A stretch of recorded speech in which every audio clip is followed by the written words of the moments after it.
Kanchrapara হার্নেট English medium স্কুলে বিপুল পরিমাণ নগদ অর্থ উদ্ধারের ঘটনাকে কেন্দ্র করে চাঞ্চল্য ছড়িয়েছে ইতিমধ্যেই।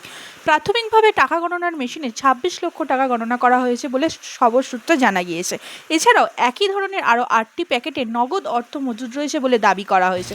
ফলে মোট অঙ্ক কয়েক কোটিতে পৌঁছতে পারে বলে আশঙ্কাও করা হচ্ছে ইতিমধ্যেই। খবর পেয়ে ঘটনাস্থলে পৌঁছায় বীজপুর থানার পুলিশ এবং ডিসিপি আসিম খান।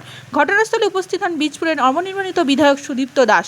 তিনি অভিযোগ করে বলেন, একসময় বীজপুরবাসীর গর্বের প্রতিষ্ঠান হার্নেট স্কুল আজ দুর্নীতির আঁতুড়ঘরে পরিণত হয়েছে। এবং যে স্টুডেন্টদের এপ্রিল টু জুন হাফ মানে মিডল অফ দ্য জুন যে স্টুডেন্টদের অ্যাডমিশন প্লাস বই বিক্রি হয়েছে সেটাও বললো।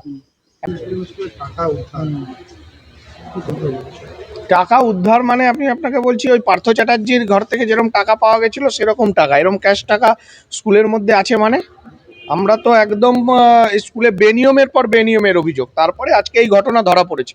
আরও বিস্তারিত এখানে যারা ছিলেন একদম আমার, যে কারণে আমি বীজপুরে এই শিক্ষা ব্যবস্থা দেখার জন্য দুজনকে আমার নমিনি অ্যাপয়েন্ট করেছি, যে যারা স্কুলের ডেটা ব্যাংক তৈরি করবে। সেই সমস্ত খুঁজতে খুঁজতে কোথায় শিক্ষা নিয়ে কি হয়েছে, এই আমাদের স্কুলে এখানকার বাচস্পতি স্যার আছেন, গৌতম বাচস্পতি, ডক্টর অনির্বাণ গাঙ্গুলি আছেন, এনারা স্কুলে ডেটা ব্যাংক তৈরি হচ্ছে সব জায়গায় খুঁজছেন। তো এইখানেও অনেক বেনিয়ম আমাদের কাছে এই স্কুলের মাস্টারমশাইরা করেছেন। এই খুঁজতে গিয়ে তো দেখা যাচ্ছে এই ভয়ঙ্কর ব্যাপার, টাকা মেশিন এসছে, গোনা হচ্ছে, কোথায় থামবে, একটা প্যাকেটে ২৬ লাখ বেরিয়েছে, তো কয়েক কোটি টাকা। আমি বলছি এই টাকা স্কুলের টাকাও নয়, এটা কমল অধিকারী, সুবোধ অধিকারী, পার্থ ভৌমিকের ব্ল্যাক মানি।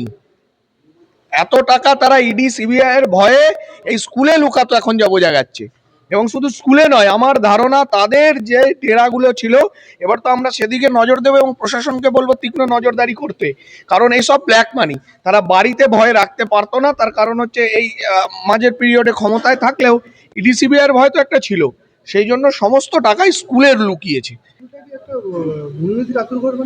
মানে দুর্নীতি বলে দুর্নীতি যেখানে, আমার তো মাস্টারমশাই উনি যেখানে বসে উনি ভাবছেন যে স্ট্রোক, মানে উনি আমাকে একটু আগে বলছিলেন যে আরে স্ট্রোক হয়ে যাবে আমার এ দেখতে গিয়ে। এরম চুরি হয় নাকি, এরম দুর্নীতি হয় নাকি? স্কুল না, এটাকে